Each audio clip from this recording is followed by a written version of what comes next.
ఏపీలోని కోనసీమ జిల్లా రాయవరంలో భారీ అగ్ని ప్రమాదం జరిగింది. బాణసంచా తయారీ కేంద్రంలో మంటలు ఎగిసిపడ్డాయి.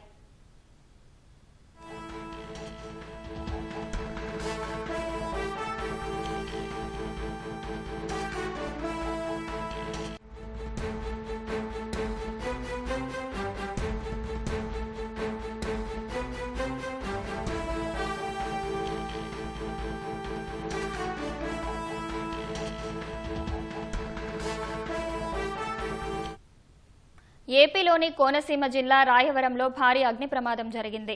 బాణసంచా తయారీ కేంద్రంలో మంటలు ఎగిసిపడ్డాయి.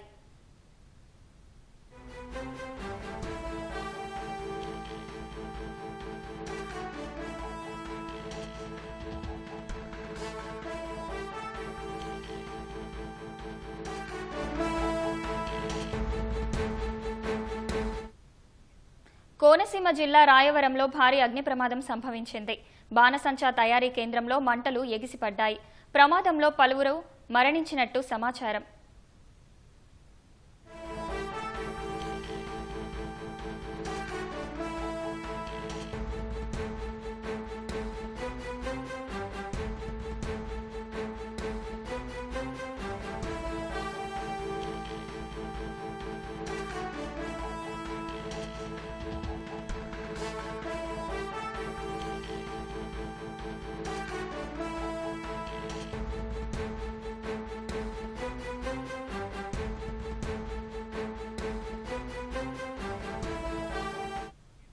కోనసీమ జిల్లా రాయవరంలో భారీ అగ్ని ప్రమాదం సంభవించింది. బాణసంచా తయారీ కేంద్రంలో మంటలు ఎగిసిపడ్డాయి. ప్రమాదంలో పలువురు మరణించినట్లు సమాచారం.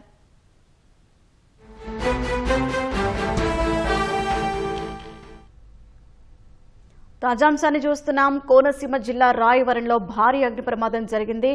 బాణసంచా తయారీ కేంద్రంలో మంటలు ఎగిసిపడ్డాయి. ఇక మరింత సమాచారం మా ప్రతినిధి సాయికృష్ణ అడిగి తెలుసుకుందాం. సాయికృష్ణ, ఈ ఘటన ఎలా జరిగింది?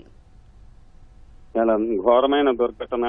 ఈ బాణాసంచా వచ్చే దీపావళి పండుగకు స్థానికంగా విక్రయించేందుకు తయారు చేస్తున్నారు. 12:30 గంటల సమయంలో ఒక్కసారిగా భారీ విస్ఫోటనం సంభవించిందనేది అక్కడ స్థానికులు, పరిసర గ్రామస్తులు కూడా చెప్తున్నారు. ఈ ఘటనలో ఈ బాణాసంచా తయారు చేస్తున్న 5గురు మంటలో కాలి సజీవ దహనమయ్యారు. మిగతా వారు కూడా కొంతమంది ప్రాణాలతో బయటపడి అక్కడి నుంచి బయటికి పరుగులు తీసినట్టు కూడా సమాచారం అందుతోంది. ప్రస్తుతం అయితే మంటలను అదుపులోకి తెచ్చారు.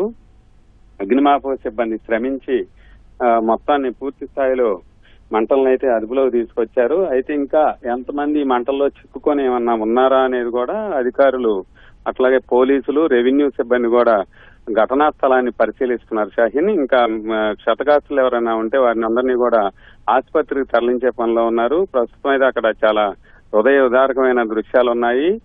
ఉమ్మడి తూర్పుగోదావరి జిల్లా వ్యాప్తంగా గతంలోనూ అనేక సంఘటనలు ఉన్నాయి. అధికారులు కూడా గతంలో హెచ్చరిక ఇచ్చారు. ఎక్కడికక్కడ కూడా గుట్టు చప్పుడు కాకుండా కొంత స్థానికంగా ఇవన్నీ కూడా తయారు చేస్తున్నారు. ఇలా ప్రమాదాన్ని బారిన పడి చనిపోవడం జరుగుతోంది. ఇటీవలే డాక్టర్ బిఆర్ అంబేద్కర్ కోనసీమ జిల్లా అయినవిల్లి మండలం విలసలో బాణాసంచా గత ఏడాది మిగిలిన ఉన్న బాణాసంచాన్ని కిందకి దించుతున్న కిరాణా దుకాణంలో 2 దంపతులు ఒక్కసారిగా పేలి చనిపోయిన ఘటన మరొక ముందే మళ్ళీ ఇంత భారీ దుర్ఘటన డాక్టర్ బిఆర్ అంబేద్కర్ కోనసీమ జిల్లాలో జరిగింది. ప్రస్తుతం అయితే అక్కడ పరిస్థితిని అదుపులోకి తెచ్చారు. ఇంకెంతమంది మృతి చెంది ఉంటారా అన్న కోణంలో కూడా ప్రస్తుతం అధికారులు పరిశీలన చేస్తున్నారు. షాహీన్, ధన్యవాదాలు సాయికృష్ణ.